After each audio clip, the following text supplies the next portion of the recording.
Բարև ձեզ, Շան Գյումրիի եթերում լրատվության ժամը այսօր դեկտեմբերի 2-ն է, երեքշաբթի։ Վարչապետ Նիկոլ Փաշինյանի հայտարարությանը համապատասխան հրապարակվել են Ղարաբաղի հարցի բանակցային գործընթացին առնչվող առանցքային փաստաթղթերը։ Ինչպես նշված է այդ փաստաթղթերին կից, դրանք պատկերացում են տալիս մինչև 2020 թվականը տեղի ունեցած բանակցային գործընթացի բովանդակության մասին։ Հրապարակված փաստաթղթերի թվում են 2016 թվականի ԵԱԿ Մինսկի խմբի առաջարկները, Կրակովի փաստաթուղթը, երրորդ նախագահ Սերժ Սարգսյանի նամակը Ռուսաստանի նախագահ Վլադիմիր Պուտինին, Կազանի փաստաթուղթը եւ այլն։ Կառավարության մամուլի ծառայությունից տեղեկացնում են, որ դրանց մի մասը մասնավորապես ՄԱԿ-ի անվտանգության խորհրդի 1992-93 թվականների բանաձևերը մինչ այս էլ առկա էին համացանցում։ Ղարաբաղյան առաջին պատերազմի ընթացքում եւ դրանից հետո հակամարտության կարգավորման բանակցությունները երբեք չեն եղել Ղարաբաղի անկախության կամ Հայաստանի հետ միացման շուրջ։ Բանակցությունների հիմնական առարկան եղել է այն, որ Ղարաբաղի շրջակա բոլոր 7 շրջանները փաթեթային կամ փուլային տարբերակով պետք է վերադարձվեին Ադրբեջանին։ Իսկ բուն Ղարաբաղի կարգավիճակը պետք է բանակցվեր միմիայն Ադրբեջանի տարածքային ամբողջականության եւ ինքնիշխանության ներքո, նշված է կառավարության տարածած հաղորդագրության մեջ։ Նորից Հայաստանի եւ Եվրամիության հարաբերություններում Բրյուսելում այսօր ստորագրվում է երկկողմ գործընկերության ռազմավարական նոր օրակարգը։ Դրանով է ամփոփվում Հայաստան-Եվրամիություն գործընկերության խորհրդի նիստի արդյունքները։ Այս րոպեներին ընթանում է Հայաստանի արտաքին գործերի նախարար, Եվրամիության բարձր ներկայացուցիչ Կայա Կալասի եւ Եվրամիության ընդլայնման հարցերով հանձնակատար Մարթա Կոսի համատեղ ասուլիսը։ Դրա մանրամասները կներկայացնենք մեր հաջորդ թողարկմանը, մինչ այդ այսօրվա հանդիպումների եւ նոր օրակարգին առնչվող մեր տեսանյութը։ Մինչ առավոտյան կսկսվեին Հայաստան-Եվրամիություն գործընկերության խորհրդի 6-րդ նիստի աշխատանքները, նախ հանդիպեցին Հայաստանի արտաքին գործերի նախարար Արարատ Միրզոյանն ու Եվրամիության բարձր ներկայացուցիչ Կայա Կալասը, քննարկելու այն օրակարգը, որը պետք է լիներ նաև գործընկերության խորհրդի նիստում։ Հայաստան-Եվրամիություն հարաբերությունների խորացման հարցեր, այդ թվում նոր օրակարգի հաստատումը, նաև տարածաշրջանային փոխկապակցվածության խթանում։ Եվ դեռ 3 լրագրողների հետ հանդիպման ժամանակ Եվրամիության ընդլայնման քաղաքականության հարցերով բարձր հանձնակատար Մարթա Կոսը ասել էր, որ այդ նիստի ընթացքում ընդունվելու է Հայաստանի եւ Եվրամիության միջև ռազմավարական գործընկերության նոր օրակարգը։ Այն գործողությունների պլան է, ճանապարհային քարտեզ, որը նախանշում է անելիքը։ Դեռ այս տարվա ամռանը Եվրամիության դիվանագիտության ղեկավար Կայա Կալասի այցի ժամանակ հայտարարվեց Հայաստանի հետ ընթացող բանակցությունների հաջող ավարտի մասին։ Հայաստանն ու Եվրամիությունը արդեն իսկ համագործակցում են համապարփակ եւ ընդլայնված գործընկերության համաձայնագրի շրջանակում, իսկ այս նոր օրակարգը արտացոլում է նոր իրողությունները, ամրագրելով քաղաքական հանձնառությունները։ Հունիսին այդ այցի արդյունքներով Հայաստանի արտաքին գործերի նախարարության մամուլի հաղորդագրությունում նշված էր, որ այդ համապարփակ շրջանակը վկայում է հարաբերությունները նոր մակարդակի բարձրացնելու փոխադարձ ցանկության մասին եւ արտացոլում է Հայաստանի ժողովրդի եվրոպական ձգտումները։ Եվ այդ գործընկերության նոր օրակարգը ձևակերպում է ավելի խոր, ամուր եւ դիվերսիֆիկացված գործընկերության տեսլական։ 3 Մարթա Կոսը հայտնել էր, որ փաստաթուղթը ներառելու է աջակցություն, որը կնպաստի Հայաստանի տնտեսական զարգացմանը, ինստիտուտների ուժեղացմանը։ Այն ներառելու է նաև համագործակցություն պաշտպանության ու անվտանգության ոլորտում։ Մարթա Կոսի խոսքով Եվրամիությունը աջակցելու է Հայաստանին սպասվող խորհրդարանական ընտրություններին ընդառաջ հնարավոր հիբրիդային սպառնալիքներին, ապատեղեկատվության տարածմանը, կիբերհարձակումներին դիմակայելու հարցում։ Այդ առումով նա հայտնել է, որ հիբրիդային սպառնալիքների դեմ պայքարի համար Եվրամիությունը պատրաստվում է 12 միլիոն եվրո աջակցություն տրամադրել Երևանին։ Կրիստինե Ալագուլյան, Հորիզոն։ Ազգային ժողովը այսօր սկսել է հերթական նիստերի աշխատանքը։ Առաջին ընթերցմամբ քննարկվել է Հայաստանի Հանրապետության հարկային օրենսգրքում լրացում կատարելու մասին օրենքի նախագիծը, որը ներկայացրել է էկոնոմիկայի նախարար Գևորգ Պապոյանը։ Այս նախագծով առաջարկվում է ևս 1 տարով հետաձգել ավելացված արժեքի արգելազատման արտոնությունը այն ֆիզիկական եւ իրավաբանական անձանց համար, որոնք էլեկտրական շարժիչով մեքենաներ են ներմուծում, բայց մեկ բացառությամբ։ Բացառությունը հետևյալն է, մենք առաջարկում ենք այս նոր կարգավորումը կիրառել 2023 թվականի դեկտեմբերի 31-ից հետո թողարկված, այսինքն 2024, 2025 եւ 2026 թվականի արտադրության, որտեղ 26 թվականին է գործելու արտադրության մեքենաների համար։ Եթե օրինակ 23 թվականի դեկտեմբերի արտադրությանը մեքենան միևնույնն է չի մտնում այս նախագծով։ Այս պահի ձևակերպմամբ հենց այդպես ենք ձևակերպել, որովհետև շատ առանցքային նշանակություն ունի մեզ համար այն հանգամանք, այսինքն տարեթիվը ինքը կարելի է, չգիտեմ, քննարկել, բայց շատ կարևոր նշանակություն ունի այն հանգամանքը, որ մեր երկիրը չդառնա այնպիսի մի միջավայր, որտեղ 3 տարի հետո այդ մեքենաների մարտկոցները չիմանանք ինչ անենք։ Նախարարի խոսքերով նախագծի ընդունմամբ նպաստավոր պայմաններ կստեղծվեն էլեկտրական շարժիչով տրանսպորտային միջոցների ձեռքբերումը ու շահագործումը խթանելու, արդեն արձանագրված դրական արդյունքների շարունակականության ապահովման, մթնոլորտային օդի աղտոտվածության նվազեցման համար, սակայն մտահոգող խնդիրներ էլ կան էլեկտրական շարժիչով տրանսպորտային միջոցներ ձեռք բերողների համար։ Օրինակ այն, որ նույն պարամետրերով նույն մեքենաների համար ձիաուժերը կարող են տարբեր լինել։ Խնդրին անդրադարձավ Բաբկեն Թունյանը։ Որոշ դեպքերում շատ բարձր կամ այսպես ասած մարքեթինգային ձիաուժն է հիմք վերցվում եւ բարձր գույքահարկ է դրա համար հաշվարկվում եւ կան դեպքեր, երբ որ մարդիկ ինչ-որ փորձաքննություն են անցնում բավականին մեծ գումար դրա համար վճարելով, որի հիման վրա ձիաուժերը ավելի պակաս են հիմք վերցվում եւ ավելի քիչ գույքահարկ է վճարվում։ Կառավարությունը մեզ հարցը քննարկվել է եւ հիմա աշխատում են, որպեսզի լինի համակարգ, որտեղ ԵԱՏՄ-ի ռեեստրից ելակետային տվյալները կվերցնեն եւ փորձաքննության կարիք չլինի։ Այսինքն այս հարցը լուծման մեջ է եւ կարծում եմ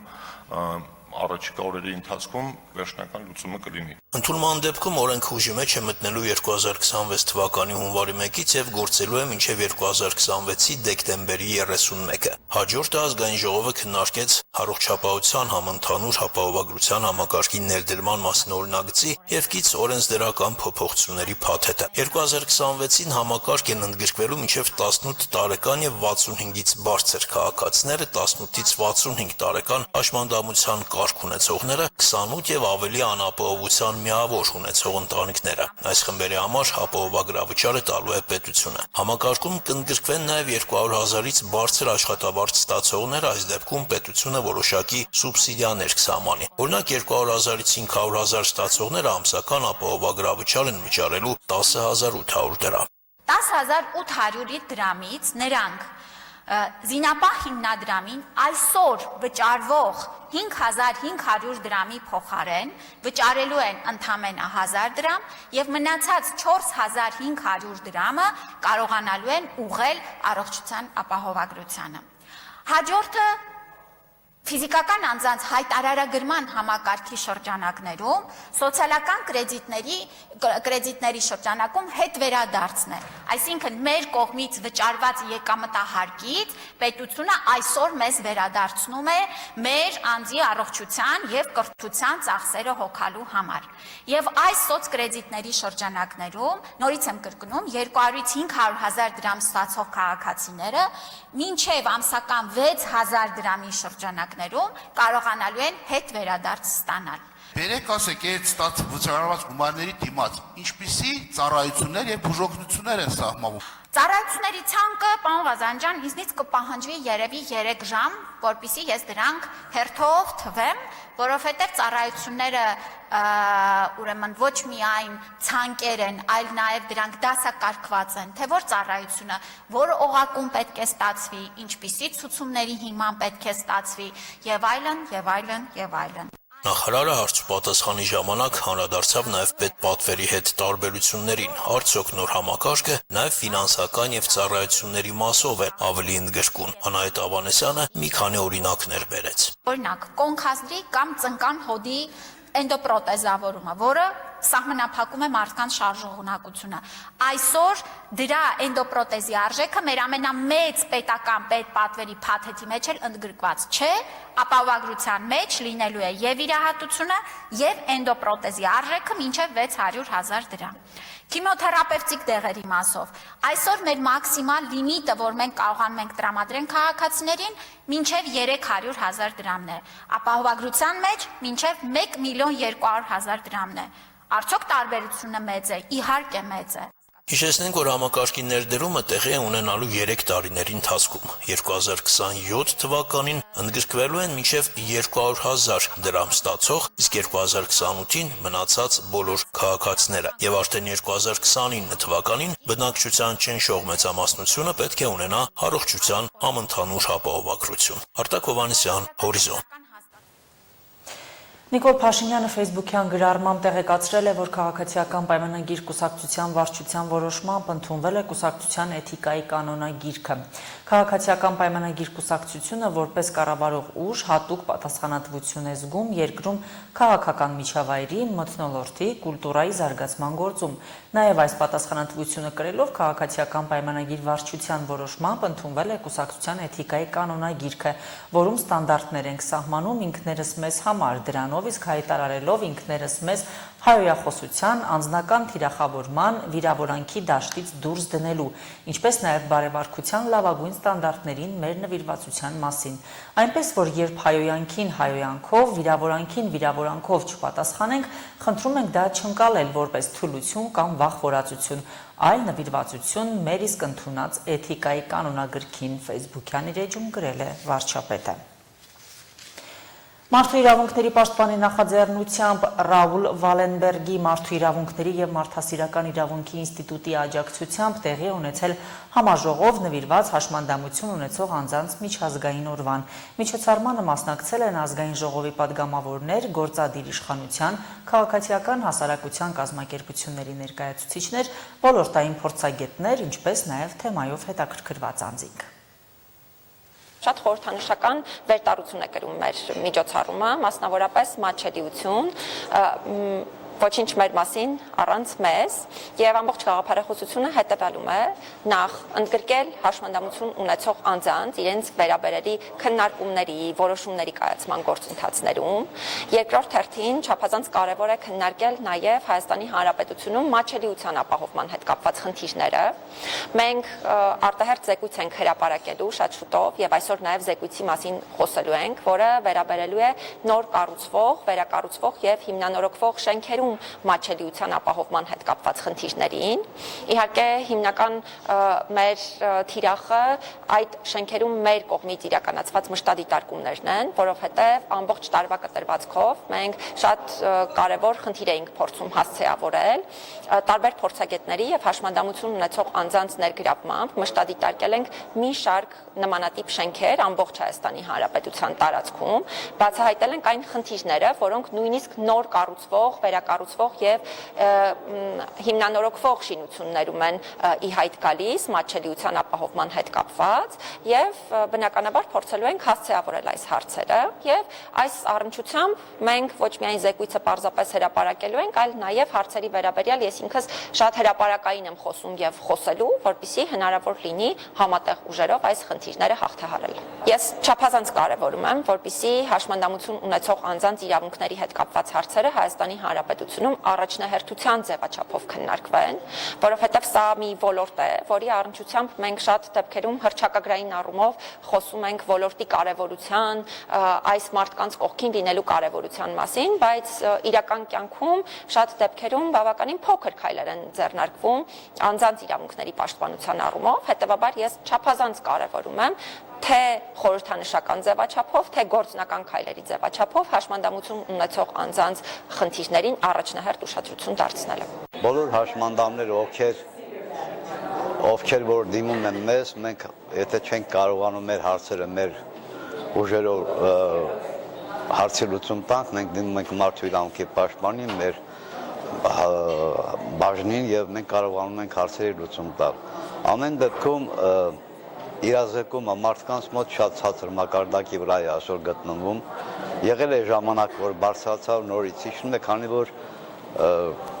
փոփոխություն կա вообще ամեն ինչի մեջ, այսօրվա դրությամբ տեխնոլոգիաների զարգացման, մարդիկ մի քիչ հետ են մնում, շփումները շրջապատը շատ ցածրացել է։ Ամեն դեպքում աշխատում ենք այդ ուղղությամբ, որպեսզի կարողանանք կրթել, սպորտ բերել եւ տարբեր բոլոր ոլորտներում։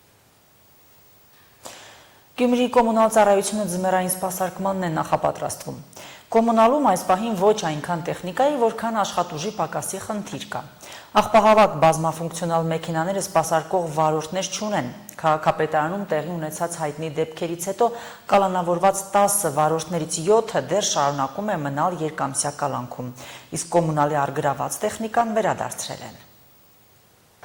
1.5 ամիս է կոմունալ ծառայությունը քաղաքի աղբահանությունը պակաս տեխնիկայով եւ քիչ աշխատուժով է կազմակերպում։ Բազմաֆունկցիոնալ աղբահավաք մեքենաներ ունեն, բայց աշխատեցնող վարորդներ չունեն։ Քաղաքապետարանում իրականացված հատուկ գործողությունների օրը տեղի ունեցած անկարգություններին մասնակցած տասնյակ անձինք բերման ենթարկվեցին։ Նրանց թվում նաև կոմունալ ծառայության մի շարք աշխատակիցներ։ Միաժամանակ տեխնիկան էին առգրավել։ Առգրավվածը վերադարձրել են քաղաքապետարանին, բայց 10 աշխատակիցներից 7-ի նկատմամբ երկամսյա տնային կալանքը դեռ մնում է ուժի մեջ։ Դեկտեմբերի 20-ին 2 ամիսը կլերանա, որ վարորդները չկան։ Պետականները չկան, մի քիչ խեղճացանք, մեզ անաբախ վարորդները պետք են։ Կոմունալ ծառայությունում մոտ 40 վարորդ է աշխատում, նրանց մեծ մասը երկար տարիների փորձով։ Բազմաֆունկցիոնալ մեքենաների շահագործումն ու սպասարկումը միայն նրանց է վստահվում։ 7 վարորդի բացակայությունը կոմունալի աշխատանքը բարդացրել է։ Ունեցած տեխնիկայից 2 ինքնաթափն ու 2 տրակտորը չեն օգտագործում, վարորդներ չեն գտնում։ Ծառայությունը ժամանակավոր փոխարինողներ է փնտրում։ Հմտացած վարորդներ են մեր վարորդները։ Իրենք գիտեն իրենց պարտականությունները, մեքենայի հետ գիտեն ինչ է կատարվում, որ ժամանակին ինչ պետք է անեն, ինչ անեն։ Հիմա նոր վարորդ բերես նստի մեքենայի ղեկին, մինչև սորվեցեն այս սեզոնը կանցնի մեքենան է փչանա մնագը էլի նույն ձևի կարը։ Սահմանափակ աշխատուժով ու հին տեխնիկայով են ստիպված քաղաքային տնտեսությունը սպասարկում։ Ամեն օր քաղաքի մի ծայրից մյուսը գնացող հին աղբահավաք մեքենաները գործի կեսին շարքից դուրս են գալիս։ Ավտոպարկում այժմ շահագործման ենթակա 38 միավոր տեխնիկա կա։ Սպասարկումը դրանցով լիարժեք չի լինում։ Միշտ տեխնիկական բազան նորացնելու անհրաժեշտությունը կա։ 2023 թվականի սուբվենցիոն ծրագրով 6 միավոր տեխնիկա էր գալու, բայց տարբեր պատճառներով ձեռքբերման գործընթացը ձգձգվում էր։ Մեզ պետք է աղբատար մեքենաներ, որոնք որ սպասում ենք պետք է գան, ինչպես նաև բազմաֆունկցիոնալ տեխնիկայի կարիք ունենք ծմրան համար, որը ինչ որ խնդիրներ առաջացավ, ես պայդրությամբ ինչ որ մրցույթի մեջ է։ Կա ինքնաթափ մեքենաներ, որոնք կան մրցույթ ներկայացել են դեկտեմբերի վերջ, խոստացել են, որ պետք է կա, եւ աղբատար եւ ինքնաթափերը։ 6 միավորից բացի այլ ֆունկցիոնալության մեքենա մեխանիզմներով ավտոպարկը համալրելու նոր փաթեթ են ներկայացնելու։ Դարձյալ սուբվենցիայով 2026 թվականի համար տեխնիկայի ձեռքբերման ծրագիր են նախապատրաստում։ Հաջորդ տարվա համար նորից աղբատար մեքենաներ, ինչպես ասած GCB տեխնիկա, կուզենք էլի աղբատարից բացի, կուզենք բարձր խոշոր տեխնիկա, որ օգտագործենք էլ քաղաքի կարիքների համար։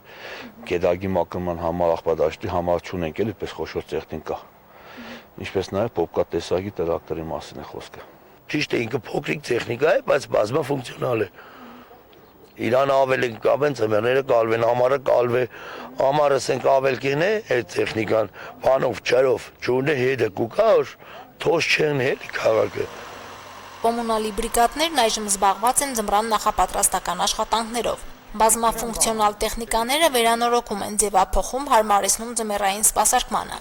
Պահեստավորած աղն ու ավազն էլ բավարար քանակի է։ Եթե անգամ տարին ձնառատ լինի, կուտակածն ամբողջ սեզոնին կհերիքի։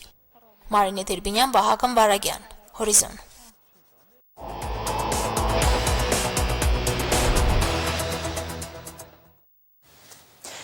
Ռուսաստանից Վրաստան ուղևորվող Միդ-Վոլգա 2 լցանավը արևածաղիկի ձեթի բեռով հարձակման է ենթարկվել Թուրքիայի ափերից 80 մղոն հեռավորության վրա։